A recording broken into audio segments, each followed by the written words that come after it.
dentro dessa proposta de organizar o setor de gesso, nós vamos falar sobre gesso, né? Sobre as proporções de medida de pó e líquido, como acondicionar esse material, os cuidados que nós temos que ter com o gesso, no setor de gesso, para que nós possamos ter cada vez mais precisão nos modelos. Nós sabemos que os gessos são classificados em 5 tipos. Nós temos basicamente 5 tipos de gesso. Gesso tipo 1, tipo 2, tipo 3, tipo 4 e tipo 5. Nós utilizamos a partir do gesso tipo 2. O gesso tipo 1 é um gesso muito fraco, ele é utilizado mais na construção civil, para fazer forro, fazer parede, enfim. Não é um gesso indicado para o laboratório. As dentais já comercializam o gesso Paris, que é o gesso tipo 2, que ele tem uma indicação para preencher mufla. Quando você está fazendo prótese total, acrilizando, fazendo algum tipo de acrilização em mufla, após você fazer a muralha ali com gesso pedra ou gesso especial, ou com silicone, né? Hoje a gente praticamente não usa mais fazer muralha com gesso pedra, a gente faz com silicone. Então preencher a mufla com gesso Paris, gesso tipo 2. O gesso pedra, que é o gesso tipo 3, eu praticamente não uso esse tipo de gesso. Antes eu usava muito para fazer modelo de estudo, modelo antagonista. Mas o que acontecia? Como antagonista ficava um modelo frágil, durante o trabalho quebrava as cúspides e tal. Então um gesso que tem uma expansão grande, os mais comuns que são comercializados, e com essa necessidade de melhorar o planejamento, de fazer encerramento diagnóstico, a gente viu a necessidade de fazer modelos de planejamento e para encerramento diagnóstico com gesso especial. Então nós paramos de utilizar gesso pedra para essa finalidade, uma vez que o pré-requisito dos modelos de planejamento é ter o máximo de informação possível. O gesso pedra nem sempre oferece essas informações. Embora os gessos ortodônticos são gessos tipo 3, então tem uma indicação para, uma vez bem espatulados, são gessos que são bem branquinhos. Outro gesso tipo 3, que é um gesso pedra, que tem uma indicação muito boa, é o gesso para montagem articulador, que ele é classificado como um gesso pedra. E tem alguns fabricantes que produzem esse gesso, por exemplo, a Dental News produz o gesso tipo 3, que é chamado de Zero Art, que é um gesso para montagem articulador. Funciona muito bem, uso bastante no laboratório. É um gesso excelente, realmente não tem expansão, é livre de expansão. Funciona muito bem nas montagens em articulador. Vem aqui toda a orientação de tempo de espatulação, proporção de pó e líquido. E ele é um gesso, a grande vantagem que eu vejo por ser um gesso para montagem de articulador é que ele tem uma cristalização muito rápida.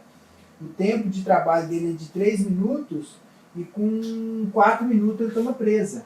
Então com 5 minutos você já montou o caso no articulador, é rápido. Se a ideia é otimizar esse setor, então é um gesso que tem indicação muito boa. Existem outras marcas também no mercado de gesso para montagem de articulador, que é gesso pedra. A Zermatt produz, se não me engano, é o Elite Art. E tem outras marcas no Brasil, até nacionais, aí, que fabricam esse gesso para montagem de articulador. É um gesso pedra. Eu acho um gesso uma opção excelente para montar articulador, principalmente porque otimiza bem o trabalho, né? Na sequência, nós utilizamos, de um modo geral, o gesso especial tipo 4. Né? A maioria dos gessos que nós temos no mercado é o gesso tipo 4. Temos alguns fabricantes, né? A Talmax nos oferece esse Tufu Rock, que é um gesso tipo 4, tem várias coisas, excelente o gesso, né? Um que eu tenho usado muito também aqui no laboratório é o Fuji Rock, fornecido pela GC. Uma coisa bem interessante que nós precisamos dar atenção ao gesso é acondicionar esse gesso longe de umidade, então evitar deixar no chão, em lugares que ele pega umidade, e manter os potes sempre hermeticamente fechados. E um detalhe bem interessante é que todo gesso, todo fabricante, ele sempre nas embalagens, ele oferece todas as instruções de como manipular esse material. Então nós temos aqui a proporção de pó e líquido, né? Uma vez que for respeitada essa proporção adequada, de pesar esse gesso numa balança digital, uma balança de precisão, tempo de espatulação, tempo de trabalho, tempo de presa inicial. Então todas as informações do gesso geralmente tem na embalagem. Nós precisamos respeitar essas informações e colocá-las em prática. E sempre que nós formos utilizar o gesso, mesmo que eles tenham sido transferidos para outros potes no laboratório, sempre dá uma misturada neles, porque o gesso ele é composto de várias partículas, e tem partículas mais leves e partículas mais pesadas. Então a tendência dele é ficar, vamos dizer assim, mais socado no fundo. Então acaba que isso interfere um pouco na resistência do material. Então sempre que soltar o material, dar uma agitada nele, é uma dica bem interessante. Guardar longe de umidade, sempre misturar ele antes de utilizar. Uma opção que nós temos de gesso super resistente hoje no mercado é o Number, que é fornecido fabricado pela Dentona, fornecido pela Dental News. Um gesso excelente, de alta resistência, e tem uma cor bem interessante para trabalho, funciona muito bem. Então, dessa forma, nós fechamos aqui os tipos de gesso que nós utilizamos. O gesso tipo 2, gesso tipo 3, gesso tipo 4 para fazer os troquéis de modo geral, fazer as bases dos troquéis. E nós temos uma opção bem interessante que é um gesso chamado Zero Stone. É um gesso que tem uma dureza muito boa, é um gesso especial para confeccionar modelos de implante, porque é um gesso que ele não tem expansão. Então já vi vários experimentos com ele, aqui ele relata a expansão zero, e realmente vi algumas experiências que realmente ele é expansão zero. Isso para casos de modelos de implante, principalmente para fazer dentro gengival, peças extensas, que nós temos às vezes 8, 10 implantes, ou 6, que é uma arcada toda, isso faz a diferença, é um modelo que não vai sofrer expansão durante a cristalização. Isso aí vai fazer uma diferença muito grande na adaptação dos trabalhos. Então o investimento num gesso específico, que é um gesso tipo 4, para confeccionar modelos de implante, é uma opção muito boa. E dentro desses gessos tipo 4, nós temos também algumas opções de gesso Quick, que são gessos que ele tem uma presa acelerada. Ele cristaliza em 10, 15 minutos. Isso otimiza muito no dia a dia. É um gesso um pouco mais caro, mas que às vezes faz a diferença. Em alguns casos você está com um pouco de pressa, você tem um tempo de espatulação menor, um tempo de trabalho menor, mas em compensação também um tempo de cristalização dele menor. Então é possível você fazer o modelo ali com 20 minutos, o modelo está pronto para você começar a trabalhar. Isso é bem legal. As opções Quick, é o Gold Quick. Muito bom. Eu acho que tem outras marcas também que fornecem o Gold Quick. E falando em tempo de espatulação, em tempo de presa, de um modo geral, todo fabricante ele nos orienta ali, o tempo que nós temos para misturar esse gesso, ou seja, de quando você coloca o gesso na água ali dentro do pote para espatular, o tempo de espatulação. E falando de espatulação, todo gesso, o ideal é espatular ele a vácuo, para eliminar as bolhas de espatulação. Então, sempre que você puder, ou tiver condição de espatular esse gesso a vácuo, é uma vantagem muito grande. Você vai ter modelos isentos de bolha de espatulação. Embora exista técnicas de espatular o gesso na cuba, no vibrador, espatulando contra a parede do grau de borracha, funciona, mas ainda fica algumas bolhas, né? A bolha de espatulação. Para ter uma boa eficiência mesmo, você ter um modelo bem sólido, isento de bolhas, o ideal é espatular ele a vácuo. E geralmente todo fabricante ele oferece ali uma instrução se você espatula 20 segundos, 30 segundos, 1 minuto cada gesso. Depende do tipo de gesso que você vai utilizar. E de um modo geral, esse gesso especial, tipo 4, eles têm um tempo de trabalho, o tempo que você vai... que seria esse tempo de trabalho? O tempo que você tem para vazar o modelo, para preencher todo o molde, que geralmente é em torno de 3 a 10 minutos, dependendo do fabricante, de tempo de trabalho, mas no mínimo 3 minutos, geralmente eles têm.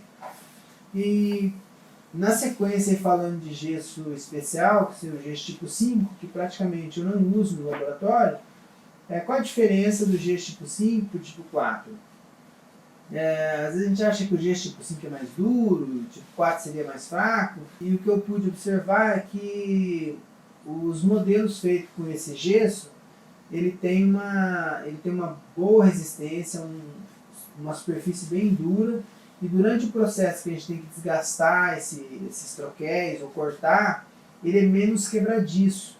O gesso tipo 5, eles são mais resistentes à compressão, né? A classificação deles é um gesso mais resistente à compressão. E isso, a experiência que eu tenho, é que durante a serragem, que a gente vai serrar ou cortar ele com disco, ou desgastar com broca, ele lasca um pouco mais do que o tipo 4. Essa é uma experiência minha. Né? Então, por isso eu prefiro usar o gesso tipo 4, por ter uma consistência melhor para desgaste, uma dureza boa. Então, eu utilizo esses tipos de gessos aqui no laboratório, sempre estou espatulando eles a vácuo, que nos isenta ou ameniza o máximo possível a bolha de espatulação. E existe uma diferença de bolha de espatulação para bolha de vazamento ou bolha de inclusão, né? Qual é essa diferença? A bolha de espatulação, geralmente ela aparece no meio da massa. Você vaza o modelo e quando você vai recortar ele no recortador de gesso, você vai recortar o troquel, lá no meio do troquel está lá aquela bolha, numa superfície bem lisa. Essa é a bolha de espatulação. A bolha de inclusão ou bolha de vazamento, geralmente ela ocorre num ângulo. Então, assim, na pontinha de uma cúspide, no finalzinho do preparo, ali na papila, esse tipo de bolha é bolha de inclusão ou de vazamento. Agora, a bolha de espatulação, ela ocorre no meio da massa. Então, você vai cortar o troquel ou trabalhar, beneficiar o troquel, delimitar o bordo, isso às vezes, quando você começa a desgastar, aparece uma bolha. Essa é um tipo de bolha de espatulação que você vai amenizar ela com o uso do espatulador a vácuo. Uma dica bem importante que nós precisamos ter o máximo de cuidado é respeitar o tempo ideal para remover, ou seja, para sacar o modelo do molde. Então, cada gesso, cada fabricante, ele já descreve ali o tempo, inclusive esse fabricante aqui, com esse gesso, ele até descreve aqui uma diferença. Se você vazar esse gesso em alginato, você tem um tempo para tirar. Se for na silicone, você tem outro tempo. Então esse período de espera que você tem que aguardar ali para a completa cristalização do gesso é muito importante. Tem que ser respeitado. Isso faz uma diferença enorme na exatidão de adaptação das peças que vão ser realizadas. Muitas vezes, se você remover esse modelo antes, você vai perder detalhes e é imperceptível a perda desses detalhes, né? Durante esse processo de retirada e lavar esse molde, esse modelo, recortar ele antes do tempo. Então, uma dica que melhora muito a exatidão, a qualidade dos trabalhos, a adaptação e respeitar o tempo de cristalização adequado que o fabricante indica para cada gesso. Tá? Outra coisa muito importante é não misturar nada no gesso. Usar água destilada. Todo fabricante indica nós misturarmos o gesso com água destilada. Então, essa ideia de às vezes misturar raspa de gesso, misturar sal no gesso para acelerar a presa do gesso, isso altera muito o material. Então, sempre que você adiciona alguma coisa, algum material, alguma substância no gesso que não é o que o fabricante testou e indica, você pode estar causando uma alteração e essa alteração vai surtir um efeito lá na frente. Nós até utilizamos corante na base do modelo, assim, em alguns modelos que eu mostrei, mas são regiões que não são regiões críticas. Modelos troquelizados tem que ter muito cuidado com o molde, principalmente. Ao receber o molde do laboratório, nós temos um protocolo que nós vamos descrever logo mais em outros vídeos, de como tratar esses moldes quando eles chegam no laboratório.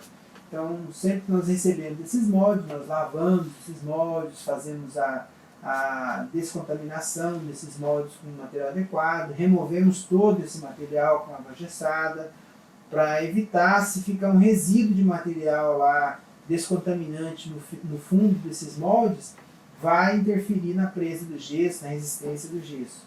Então esses cuidados que tem que ter com o molde, não só no acondicionamento do gesso, na manipulação do gesso, mas também com o molde. Isso certamente vai contribuir para a qualidade final do seu trabalho. E dessa forma, nós vamos finalizando esse resumo sobre o setor de gesso e vamos produzir conteúdos aqui mais específicos, mais detalhados de cada fase, como vazar modelo estoquerizado, modelo de trabalho, montar em articulador. Estamos preparando vazar modelos com implante, aplicar gengiva artificial nos implantes, aplicar gengiva artificial nos modelos estoquerizados. Tudo isso são materiais que nós estamos preparando e vamos disponibilizar no canal, mas tem muita coisa boa vindo por aí. Desde já eu agradeço a atenção de todos e peço que, se vocês tiverem alguma dúvida, vocês podem deixar aqui no canal, nos comentários, se eu me comprometo em encontrar a resposta para essas dúvidas, se eu não tiver. Então isso vai contribuir talvez a dúvida que você tenha, outro colega tem, e nós podemos compartilhar aqui essas informações, uma vez que esse canal está sendo criado, foi criado, para que nós possamos contribuir e compartilhar informações. Eu vou ficar muito grato se vocês puderem fazer os seus comentários, se vocês tiverem dúvidas até com relação ao setor de gesso, em outras áreas, em outros materiais. Se eu não souber, eu pesquiso e me comprometo em postar aqui para vocês. Desde já eu agradeço, fiquem todos na paz e na harmonia. Muito grato.